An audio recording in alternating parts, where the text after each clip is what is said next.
Monsieur le ministre de l'Europe et des Affaires étrangères, le 7 octobre 2023, 1200 personnes, dont plus de 800 civils et 48 Français, étaient tués dans l'attaque terroriste du Hamas. 100 otages sont toujours détenus.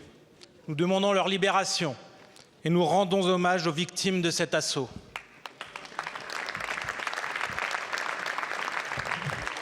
Comme nous rendons hommage aux victimes de la guerre totale menée contre le peuple palestinien par le gouvernement Netanyahou.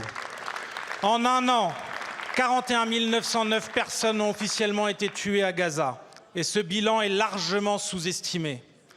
Gaza a été rasée, sa population assiégée, affamée, déplacée de force. La Cour internationale de justice a dénoncé une attitude génocidaire.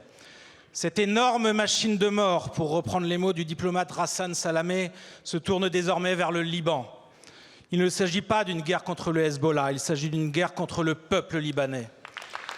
Elle a déjà fait des centaines de victimes civiles auxquelles nous rendons aussi hommage.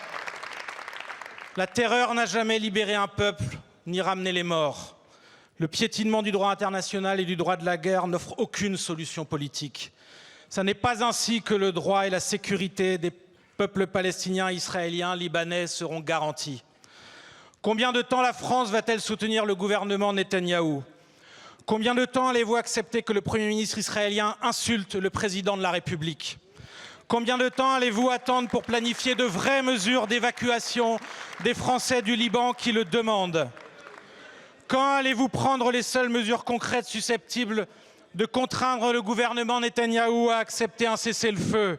Interruption des accords d'association économique, embargo sur les armes et les munitions, reconnaissance de l'État de Palestine.